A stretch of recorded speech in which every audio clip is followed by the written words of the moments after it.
I messaged him saying, mate, are you okay? He never got back to me for a couple of days. I found out that he'd went and tried and kill himself, and it was the third time he'd tried it. I was racking my brains for the name of this charity, Back Onside, and I was like, right, I've been to their golf day. They got talking. Libby drove up to Aberdeen straight away, says, it's one of the worst cases we've seen. Signed for Dundee United. That was an interesting time, going from Dundee to Dundee United. You took the heat off me because I was getting pelters. He was getting dogs for being a Judas. Then first game, Stephen Robb's a wanker, very dirty, running up and down. That was the home fans. That was me. It was me that started it as well. Cool. Welcome back to another podcast for the inspiration with myself. I missed the last one, which I'm not happy about in Ibiza. Cairo which was a bit free bit transfer annoying. for Cairo, wasn't it? I know. Interviewed Tony Truman, the lad that kind of owns half of Ibiza. I missed out on that whole one. thing. Brilliant. Right. Today's guest, we've got a good friend of mine, Mair, ex-footballer. Don't know if Lee Mair would say he's a good friend of I was yours. going to say, there's a couple of things there you've Okay, said. at least I said a good Hang friend on, and not a good we footballer. cut this already because there's a couple of things you've said. Friend and inspiration. I don't fall into any of those. I didn't say you were a good footballer. No, it's class. Thanks for coming on. Obviously today we're here for a very special event up at the Carrick at Loch Lomond. It's the Back Onside charity day, so I know that you're heavily involved with Back Onside. Can you maybe tell us a little bit about what you do with these guys? So I got involved with Back Onside. It was 5 years ago. I got invited to their very first golf day. Just exact same like this. You see how there's some ex-footballers and that downstairs. So I got invited to it. I had retired from football at the time, and I seen that as an opportunity to get out of the office because I was now in the real world working. So I thought, brilliant, there's a chance to get out of the office. Also a chance to go and catch up with some of the ex-boys and stuff that I'd not seen for a few years. So I came along and enjoyed the golf day, and as soon as it finished, I just shot up the road. I had nothing to do with the charity. I didn't even know what they were all about, nothing at all, until probably about a year and a half later, I seen on Facebook one of my best mates from primary school that I hadn't seen for years, but you know how you think you're still close to people on Facebook and stuff because the way the world is. See, he put one of these weird posts on Facebook, and it was about, and I messaged him saying, mate, are you okay? He never got back to me for a couple of days. I found out that he'd went and tried and kill himself, and it was the third time he'd tried it. So I got talking to him.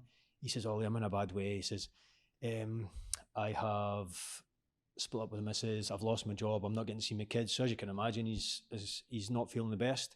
I says, look, mate, are you getting any help with this? And he says, no, nothing at all. So I says, right, look, I'm going to get you someone's number, and I'm going to and speak to this person, and hopefully they can help you. So I was racking my brains for the name of this charity, Back Onside, and I was like, right, I've been to their golf day, and I found Libby on social media, and I says, Libby, look, I've got a friend, blah, blah, blah, struggling. She says, right, pass me details. So they got talking. Libby drove up to Aberdeen straight away, says, it's one of the worst cases we've seen.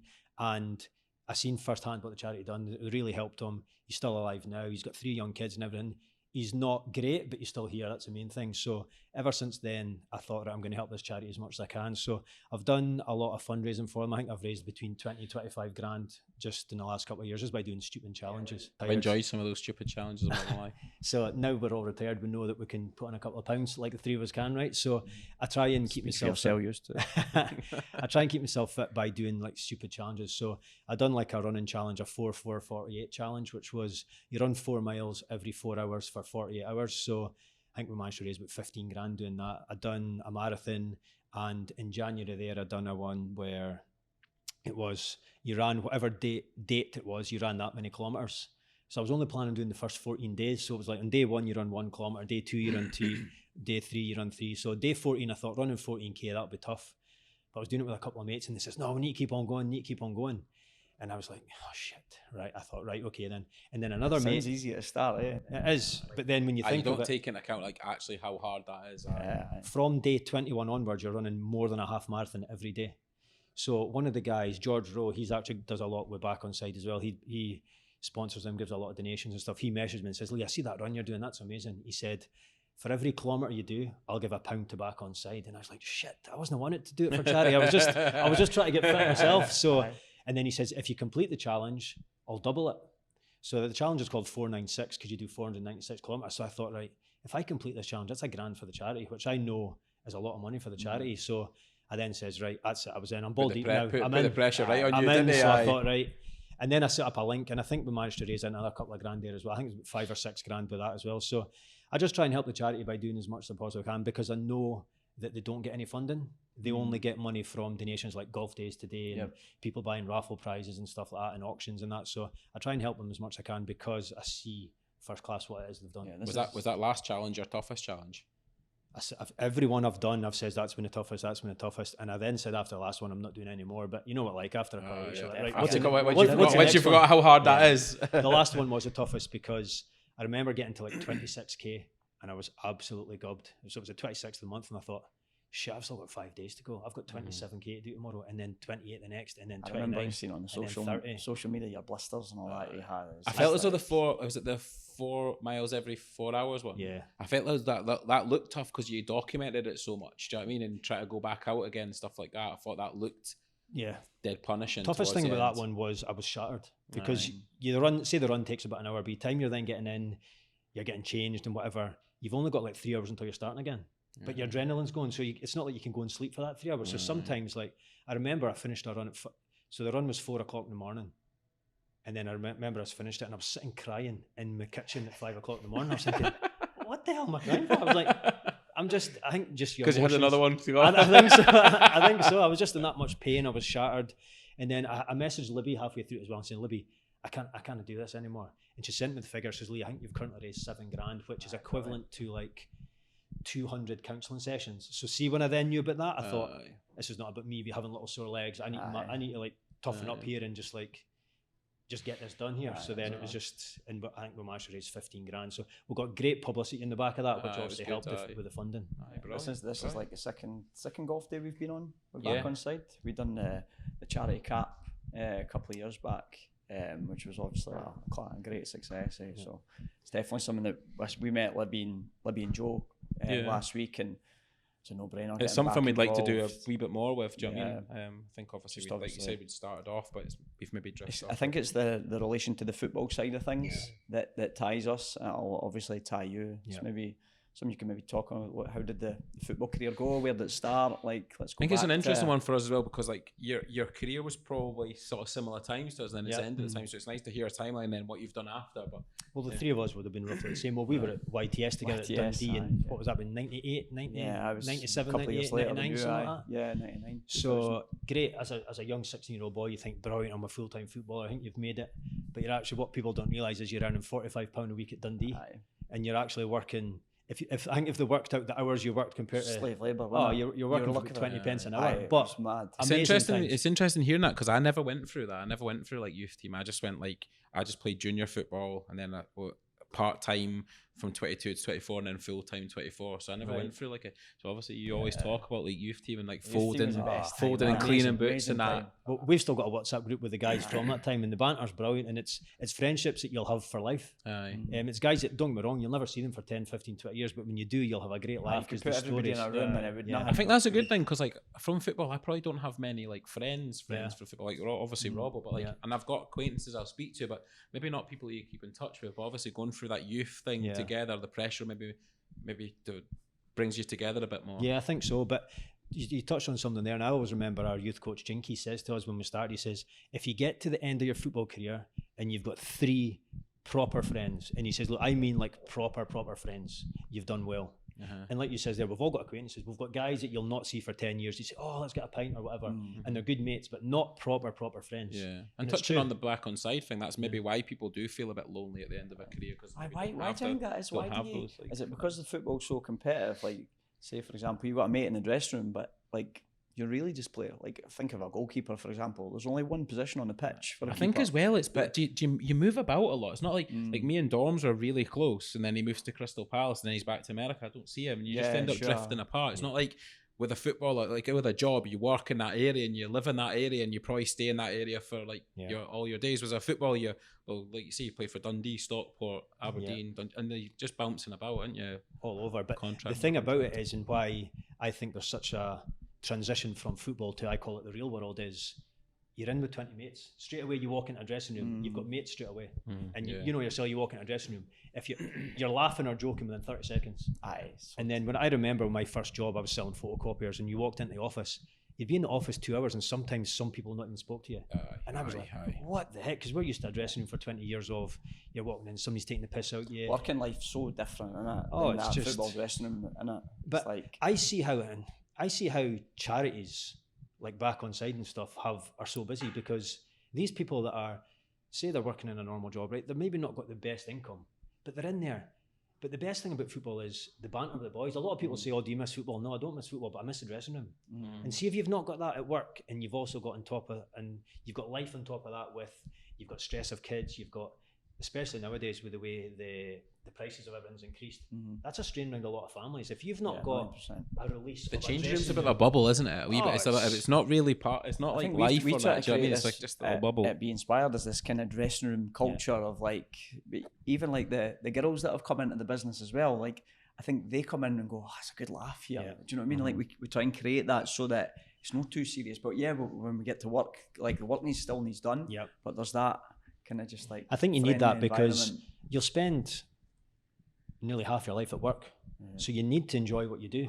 Totally. I changed that first office into like, it was a lot of the times the manager says, Lee, you need to remember you're not in a dressing room anymore. And I was like, yeah, I get it, but we need to have a laugh, we need to have fun. There's some people here that they sit there all day and not speak to people. And I was like, you can't go through life like that. You need to, I'm a big people person. I bounce off of people. So if I'm around people, I just love it. But if I'm on my own, and that's why I think the biggest thing for me is missing football is not having that dressing room.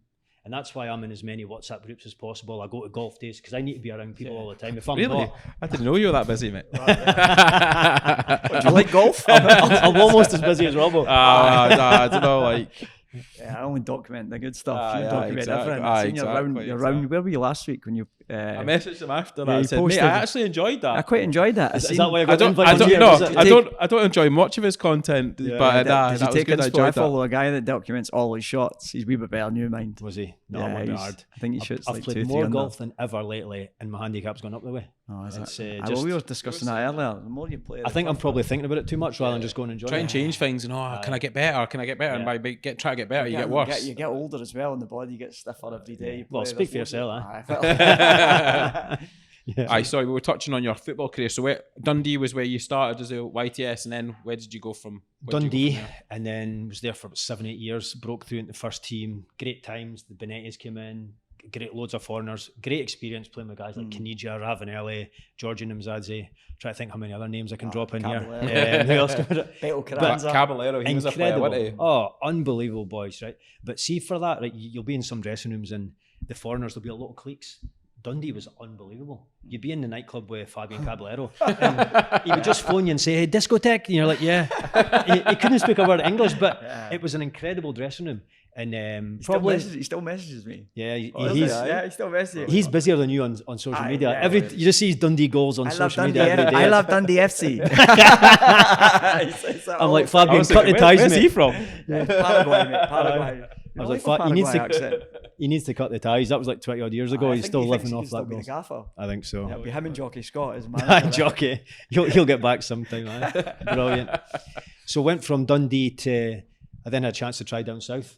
And you go down south, you think, brilliant, the guys are on big money down there. I went to Stockport. Wasn't big money, but the plan was to go down there, do well, and then move about the leagues, and then hopefully you can make big money. But I absolutely hated it. Really? Hated it. Why was that? Just I was in and out the team. I noticed straight away when I went down there, they're all athletes, and I was the opposite. I'm built like a side of a fiver, put a couple of pounds on now, right enough, but they're all fast, strong, and that just was not my game. did you at all. notice a big difference when you went down there? Aye? Massive. The centre half I was playing alongside was Ashley Williams. He was just a young boy he coming was a through. big He went lad, on to have wasn't an unbelievable career, but at the time, and he'll admit this, his best foot was his head. He could head the ball at 50 yards, and it was just a case of stop the striker. And he was a big, strong, fast boy. Even at that time, do you think they just did things differently that made them bigger, or was it just more boys to choose from? So the bigger boys just. No, I don't think so, because a big thing in Stockport was, we're in the gym every afternoon and stuff. And I remember being embarrassed going in there and thinking, I'm not really used to this. We would do like fast feet and stuff and work on that side of the game, but which I now realise up in Scotland we're massively behind because physically and we're not as strong as other countries. We said that watching Scotland, didn't you? You watched the boys that play in Scotland. Now, but like maybe when the before. guys played like in the lower and maybe played in Scotland or they were in the Championship or League One and playing for Scotland, whereas now the boys are playing in the Prem. You see the difference in the boys. Yes. Like, Aye. look at See the boys Robbo- coming for the Robbo Prem, Anderson, like a machine. Shea Adams is a athlete. machine as well, isn't he? Yeah. Do you know what I mean? Well, you see average players make an unbelievable career for themselves by being fast, fit and strong. Yeah. And then if you add in a bit of ability as well, then you see why they're doing well Aye. down south. Yeah. And so I wish I added that to my game, but lasted 6 months, hated it, and then moved back up the road. Signed for Dundee United. That was an interesting time, going from Dundee to Dundee United. You two do at the same time? You went before me. I went, and then you joined. You took the heat off me because I was getting pelters. He was getting dogs for being a Judas. Then first game we played, Brewster just threw me right in. We played it was United v Dundee in a pre-season friendly. I don't think there's any way to ease that in. Honestly, just threw me in. Stephen Robb's a wanker, Freddie Derry running up and down. That was the home fans. That was me. It was me that started it as well. Yeah, half time. That happened many times. Oh, brilliant! Cheers for that. Cheers. But then, so Dundee United, that was a frustrating time. I ruptured my medial ligament. I was out for like the first year. And then these things make it worse when you move something. Because I was the same when I went to United. It was just injury after injury, operation, this, that.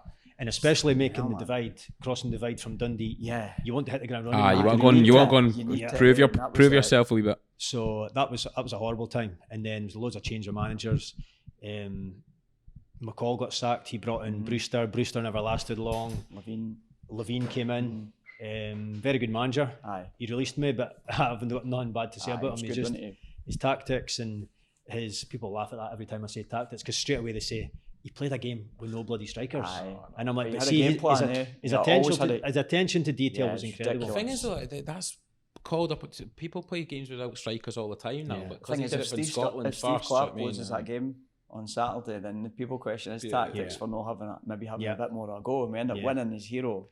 Well, even if you study that Scotland game, they lost 2-0, but it was 2 goals conceded against set pieces. But it's that's Levine's I thing did my B license. It's losing goals at set pieces. I did my B license with Craig Gordon, and when I was speaking to him, I said, "Who's the best manager you've worked under?" He said, "Craig Levine." Of all the managers, I thought that was quite. He's like, I thought he's like, "I'm so surprised I didn't work for him at Scotland. I thought he was going to be brilliant, and it just didn't work out." Everyone speaks really highly of him. His attention to detail was every game you went into. He knew the weakness in the other team and he studied it and he would put a game plan in place. I remember going to Celtic Park one time and Barry Robson was the engine of the Dundee United team. You know what Barry Robson is like. You would have him in the middle of the park. Brilliant. Gets about, upsets the other team, gets on the ball, not scared to take the ball. And he played on wide right. And we're like, what? And it was a case of, right, we're going to be in trouble. I just want you to hang big Diags up there because he'll beat, I can't remember who the left back was at the time. He will beat him in the air every single time. And then I want the rest of the team picking up second balls that'll get us out of the park. And it's a little thing. We got 2 great chances from that. I think we still got humped about 8-0. But anyway, but this was back in the day when going to Celtic Park and Rangers, that you would have taken a 3-0 defeat. I feel as though there's things like the media take over that as well, though, because I feel as though ever since that, even when he went to Hearts, I thought he did all right, but they just have something against him after that. Do you know what I mean? And it's like the media had it in for him after that, and they kind of not ruined his career, but made it more difficult for him. I think a British mentality is we always look for a negative rather than a positive. Sure. And if you look at things even the Scotland game at the weekend, so I missed the first half, and just listening to the radio, it's like straight away they're all saying we'll take a draw. It's like it's just such a negative thing, like straight from the off, and it's like, how about not just put an attack on and go for it? Come on, lads, we can still win this game. We'll win this game, maximum points in the group, and we're miles clear. Then after the end of the game, even like Michael Stewart and the TV's absolutely buzzing because but it's like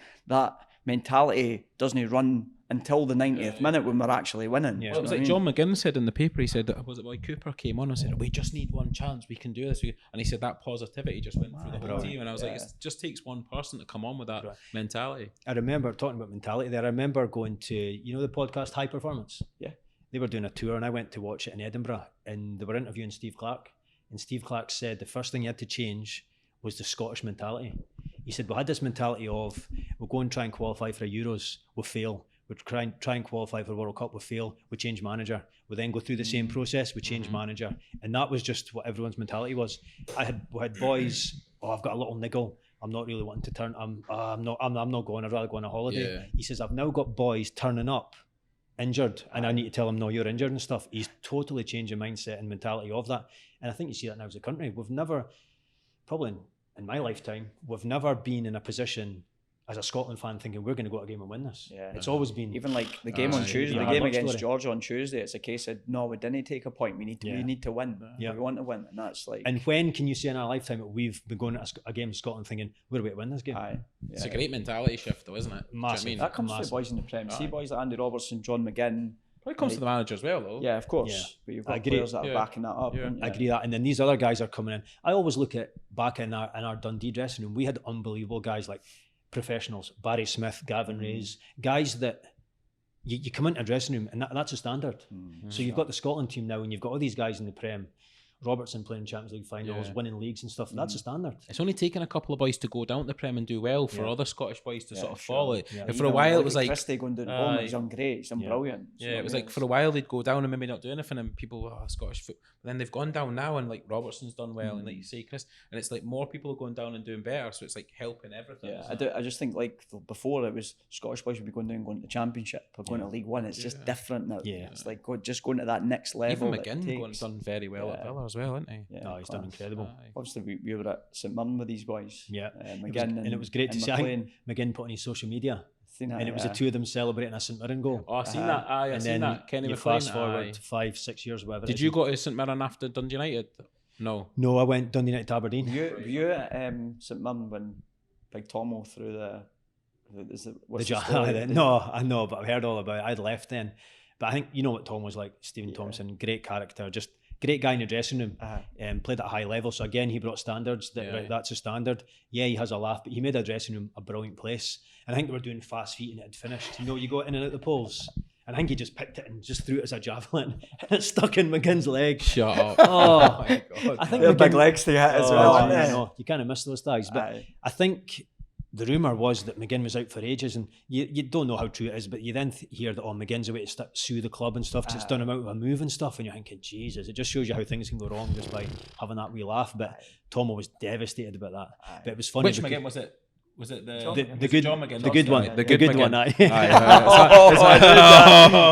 Stephen listens to this. Stephen and Paul probably listen to this. So. Well, it's funny because I'm trying to get the three of them on. I know. I'm trying to get the three of them on. Get them on. That'd be a good one, to defend themselves. The three of them, I played with the three of them at St Mirren at all different times, and what a lovely family, absolute cracking family. Even the parents. Stephen was a really good player. Stephen just came for nowhere. I think he was playing like 18s or 19s, and then the next thing he was in the St Mirren first team. He's doing really well. Fit as a he struggled. He got unlucky with it. Did he not go to Watford or something, and then got to move to Watford and done his cruise ship? He was at Sheffield United. But he got a right good move, and then he done his cruise ship. See, it's always Paul that I tell about, because Paul's the one that grafter, really hard worker, wasn't really getting a chance at St Mirren, got offered another contract, and not many people will do what he done. He thought, see what, I'm going to sign another contract here. Yeah, it's great. I'm at a full-time club, Premiership club.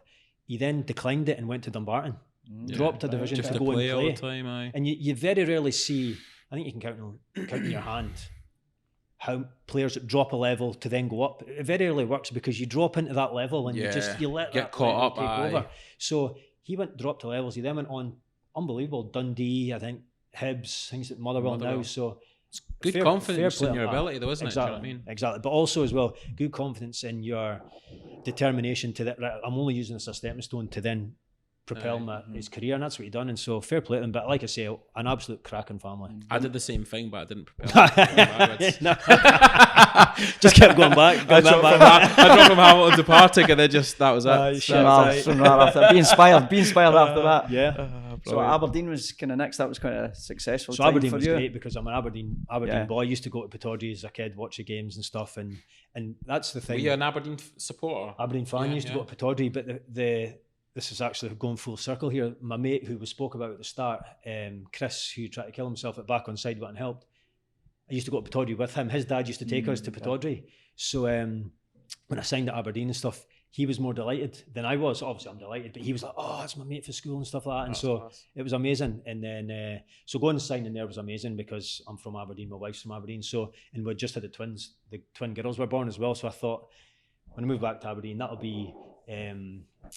I'll probably retire there. I was 27, so I thought, brilliant, we're moving back home, settle with the kids and stuff. But the good thing about that as well is that I trained with Aberdeen when I was 9 till I was 14. Now you can train as a kid. Sure. Back then it was S-form and stuff, but we just trained 2 nights a week.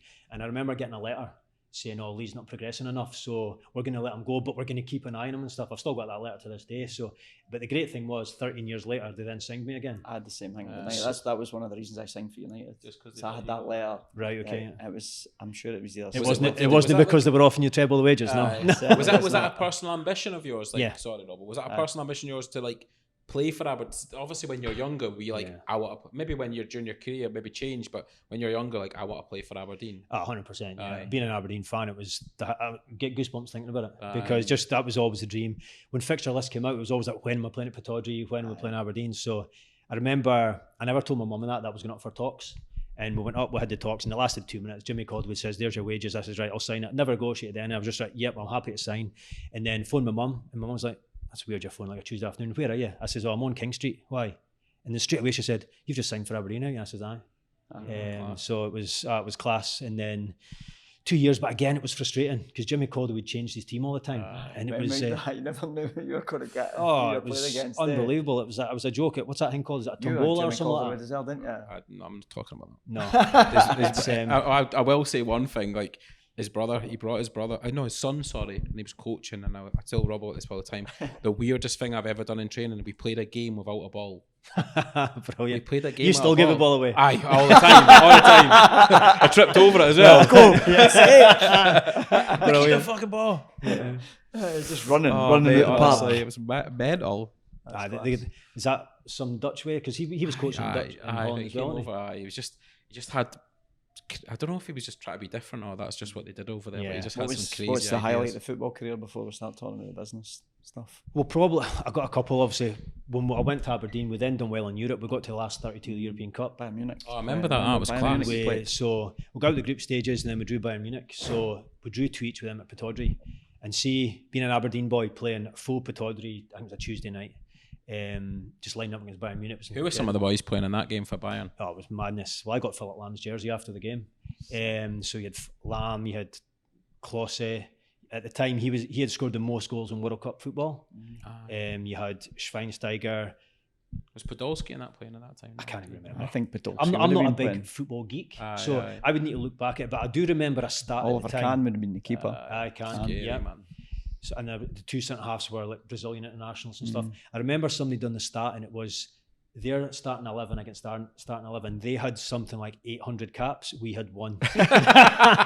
Scott Severin had one cap, and I was like, he was a good player as well, wasn't he? A good guy. He was a very good guy. He's working on oil rigs now. Is he? Just shows you how people just go on different things. When I was at university in Edinburgh, and he'd be cutting about Edinburgh, and he was like the top man at Hearts, and I was just at uni at the time. Right. Thinking, he's top. So let's talk about the end of the career. Like what happens? What's the shock to the system? I think this is like a lot of things that people maybe don't understand. Is like the career ends. What's next? Did you know it was coming? Did you know it was coming as well? You always know it's coming, but I think as a footballer, you just try not to think about it. Me, I'd done my coaching badges. I'd got my B licence, my A licence, and I always thought I'll be a coach, I'll be a manager, and I wanted to go down that route. So I then went part-time, and I hated it, I'll be honest. Where were you part-time? I went part-time to Dumbarton first. Right. Yeah, okay. That was when the championship was brilliant. Hibs, Hearts and Rangers were in it, so it was a good division. So I went part-time, but I'll be honest, I'd chucked it in February. Right. I'm an all or nothing kind of guy. I'm either doing something, you know what I'm like, I'm busy, I'm doing something 1,000,000%. That comes from our youth team, mate. See, boys that were in our youth team were just like that. Yeah. Just like we had that drummed into us from an early age. It's like, I hated part-time football. Yeah. Couldn't do it. So I'd chucked it halfway through that season. And then I was like unofficially retired. I hadn't told anyone. And then I got offered at the end of that season, the assistant manager role at Stranraer. Yeah, and I thought, brilliant, that's a great gig to get to start with. Because normally you need to go in and do under 12s, under 13s, gain experience and stuff. But I then realised that the manager, Brian Reid at the time, wanted me to play rather than be assistant manager. So I was basically assistant. Did he kind of offer you that to get you to go down? And then 1,000,000%. I was basically assistant water boy. So, but it was great experience, but stroke set and a half. And then I got injured in the October and I never played again. So I was then like nothing. So it was horrible. But we went on to do great and we lost out in the playoff final against Ayr United and lost in penalties. And we missed our first 3 penalties. I'll never forget it. I was like, bloody hell, it was a nightmare. But it would have been good to have in the CV a promotion. But at the end of that, I thought, see what? And I walked away from football. That was 7 years ago. Then I was thinking, what am I doing? I dabbled in a couple of jobs then. I was selling photocopiers. Did you still think at that point you might go into coaching? No. It was one of those that I thought, see what, this is a lot of work because, like I said, I'm all or nothing. I was using Stranraer as a stepping stone to go and become the Scotland manager because if I'm doing something, I'm wanting to be the best at it. So I know that sounds ridiculous, but I was seen as that as a stepping stone to build up. But that's why he's trying to get on a senior PGA tour, then. I'm not here to take part today, but I'm here to win this competition. I think everyone that plays football, like whether it sounds silly or not, has ideas up there. They don't go, I want to be in the middle, or I want to be I just want to just make it. They have aspirations to be at the top. That's why you do it, isn't it? Do you know what I mean? 100%. Or why do it?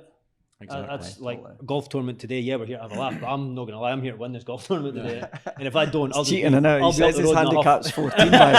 Says his handicap's 14. No, but I think to win it. But the thing is, right? I think you get that with all the footballers down here, all the ex-players down here. We want to win this, and I think that's just something that we've got in us. I'm just here for close to the pin. I'm individual, man. I just want my. You selfish bastard. Longest drive. Close to the pin. But yeah, that's what we're talking about there again. See, it's Alzheimer's kicking in now. Heading too many footballs. No, just like what they sort of coming at the end of your career and what you envisaged and how it turned out. You obviously were strand around you left. So I was then thinking, I'd seen the uncertainty and stuff, and I thought, Stranraer, I was putting a lot of effort into it. So you're thinking of training sessions, who are you playing against? It's not just you're training a Tuesday, Thursday, Saturday. It's like, it's full on. At the time, I was selling photocopies as well, and a full-time job. I've got twin girls. You're a husband as well, so you're spinning all these plates. Doing a bit of Herbalife as well at that point. Herbalife as well. That was a big thing, and people look at that and think, he does Herbalife, he sells milkshake and stuff. The people that I got involved with then changed my life. Turned me into, like, they switched on the entrepreneurial side of me that I'd probably never thought I had. Now I've got 3 businesses. I'm busier than ever. I'm always looking for other opportunities. Like a mentality shift, isn't it? Like having Herbalife is like having your own business, isn't it? Yeah, and people don't really realise that. But I laughed that off. It was David McCracken it offered me that opportunity, and I was like, no chance I'm selling milkshakes to fat women. That's what I said, right, for about a year. Then I was getting released, and I thought, shit, what am I doing? And you're like, give me the milkshakes. No, honestly, I was like, no, it wasn't the milkshakes. It was the money side, because I'm thinking, I've got a wife, I've got 2 kids, I've got a mortgage, I've got 2 cars. I'm thinking, shit. I'm 33, 34 now. If I'm getting released from St Mirren, where am I going from here? Yeah. I'm not going up the way, so my income's going to go down. Shit, what am I doing when I retire? And that's when the penny dropped, and I thought, I've done nothing.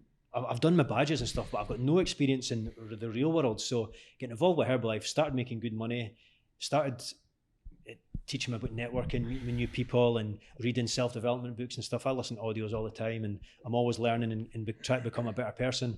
And then just came across more opportunities. My mate, who had been involved with finance all these days, so as long as I played football, he'd been working in banks and stuff. He was setting up his own finance brokerage. He says, Mair, do you want to come and get involved with this? And for a year I says no, because I'd set up another utilities business called Mair Savings.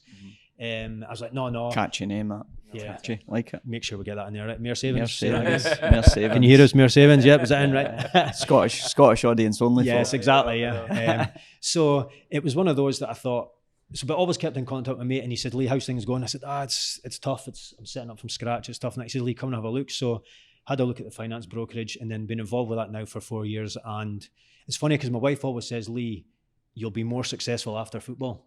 I don't know if she knew I just had that drive inside me, or she knew I was just shite at football. I don't know what it was, right? But it was one of those, and it's working out. I was saying that as well. Like, see, at football, you think like, and like one of the points I was going to say is like, at football, it's just such a sudden end, isn't it? Yeah. And you think, oh fuck, what am I going to do? But like after a few years, you look back and you think, football's such a small part of your life. Yeah, Dean Saunders said on the radio today, he says, as a footballer, you live twice. You have to live twice. Yeah. So then when you get to the end of your career, it stops. You actually like, and it's like, we're intelligent. We're like, there's loads of intelligent people, but unless they're prepared, I know, like, I still speak to Stephen Thompson, was it? Yeah, I was talking to him the other day, actually. And he's a financial advisor. So it's like, he was preparing through his career to then get there. You're talking. I don't think there's anyone that really does that. 2%, I reckon, of all footballers prepared for the I think there's a couple, but here's the thing, right? You'd finish training, and we, Tomo, would be going away to the library. He couldn't go home because his wife had 2 kids, and he says, I need to go to the library for a couple of hours to study. I've got exams and that. And you're like, what, dick? What are you doing? And you get slaughtered. You get slaughtered. And the other one I remember was Derek Stilley. He's now a lawyer. But outside that, I cannot remember any boys that used their spare time, because let's be honest, a footballer, we've got loads of spare time. Loads.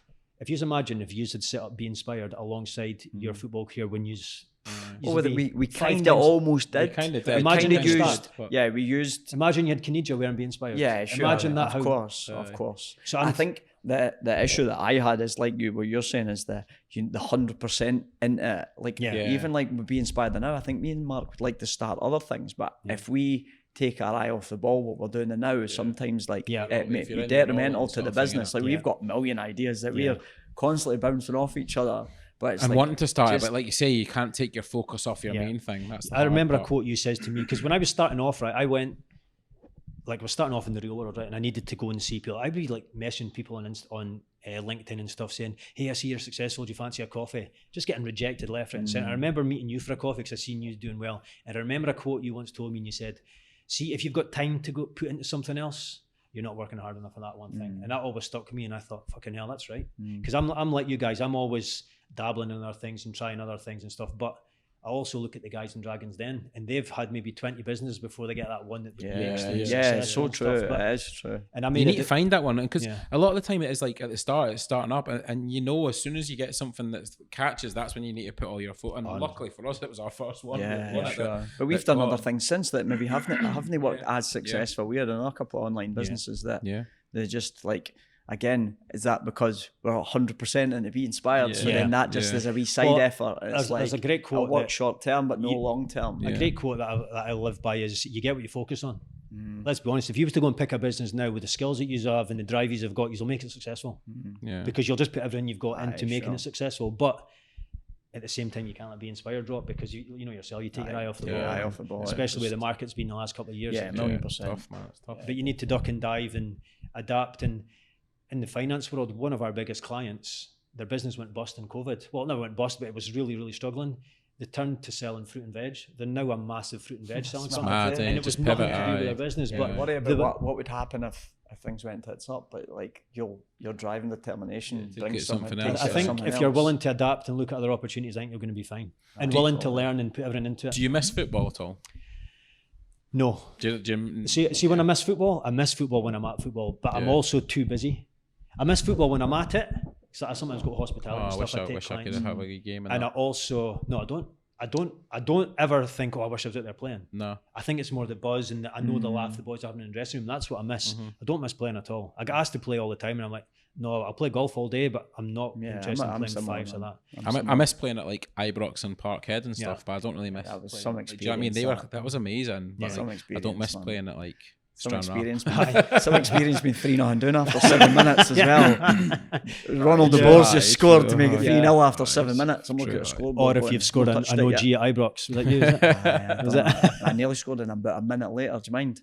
No. So another OG or the own goal against Rangers. What was that? 20-yard header or something? It was my second game for United. These are times you need to hit the ground running. Aye.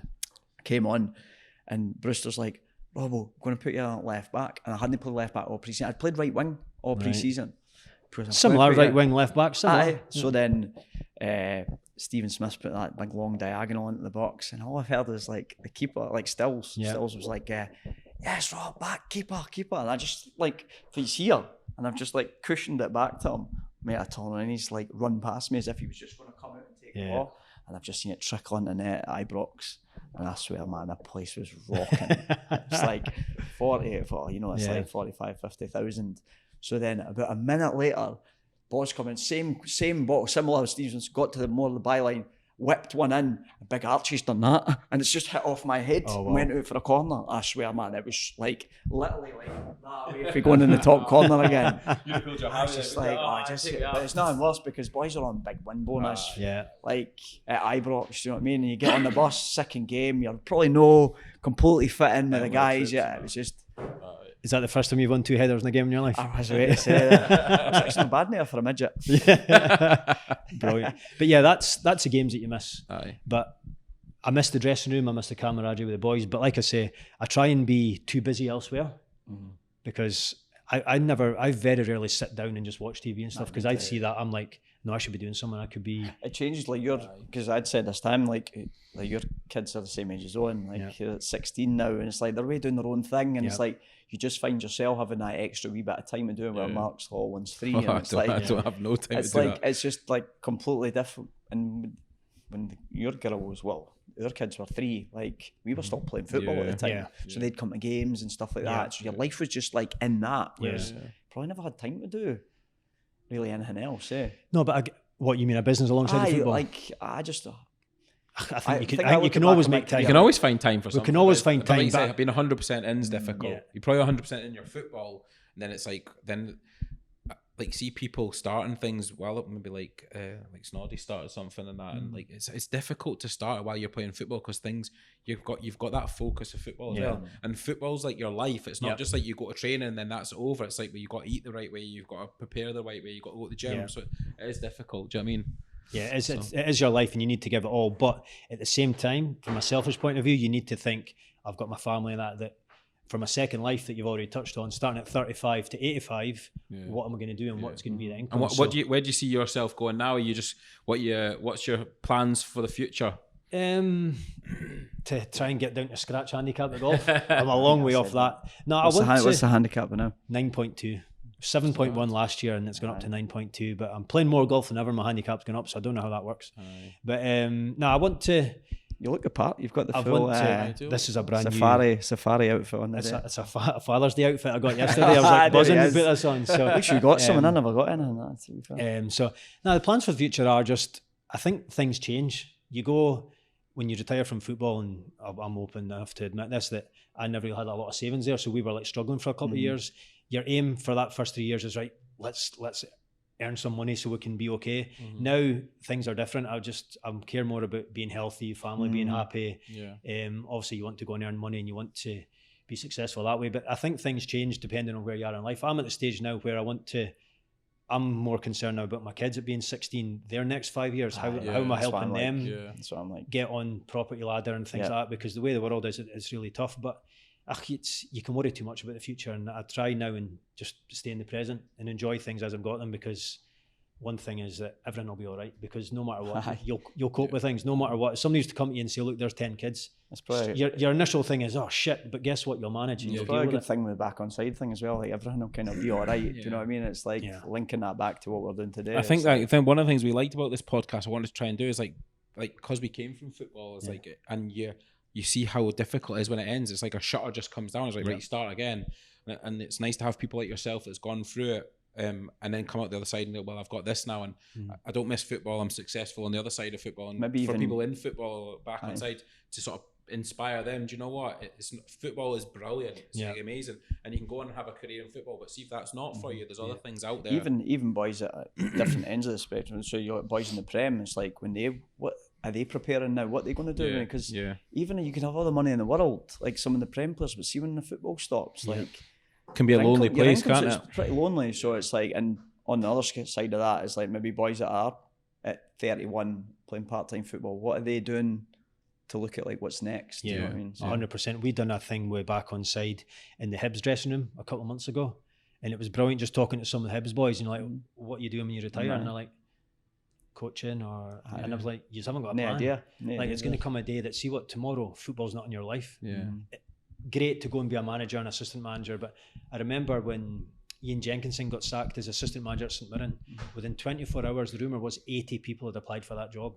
So to get in a coaching role, a manager's role, is tough. So I always say to people is, use your sort of fame as a footballer, depending on what level you're at. People still want to speak to you because you're a footballer. Use that to go and build something else for going forward, because that's one thing that I wish I'd done more as a footballer, was associate with the directors, because they've all got businesses. It would be great for me now with finance, mingle with all the club sponsors that have got businesses, because it's a dream for me. I'm now going back saying, oh, remember me? I played for the club 20 years ago. And I'm like, there's more people now you're forgotten about. And like you say, you might not be famous, but like people still do want to speak to you because you were like, not obviously not now because we're maybe a bit, but like as you're coming out of it, we've got that sort of 100%. You're writing about it. Sorry, and like, what's your experiences? They just want to talk to you about it, don't 100%. Well, imagine a Hibs player right now setting up a business. Every single Hibs fan would say, oh, what's your business? How can I help you? 100%. Boom, they're off to a run, off to an absolute flyer. So hopefully when they retire, guess what? I don't need to worry about football. Yeah, I'm sad that I missed it, but guess what? We used in the early days of like boys that we played with or against, of just giving them a t-shirt, a hoodie, something like that. Boys were way better than us, Robbo, wasn't it? Miles better. And that helped you massively grow. Massive. Like boys like Naismith, McCarthy that was at Hamilton Wells, and then there was like Celtic players. McGrew, they all wore the stuff. So how did it get to Stokes, from? Remember Stokes put a hoodie on one night and we sold like 30 of them that night. Do you know what I mean? It was just like You've never given me free stuff to put on, no? Have you got an old age dad? I didn't want to say anything about that, mate. Do you know what I mean? The less said about that, the better. So how did you get from 2 boys setting this up, investing what is it, 400 quid each or something like that? Not even that. To Messi wearing the gear.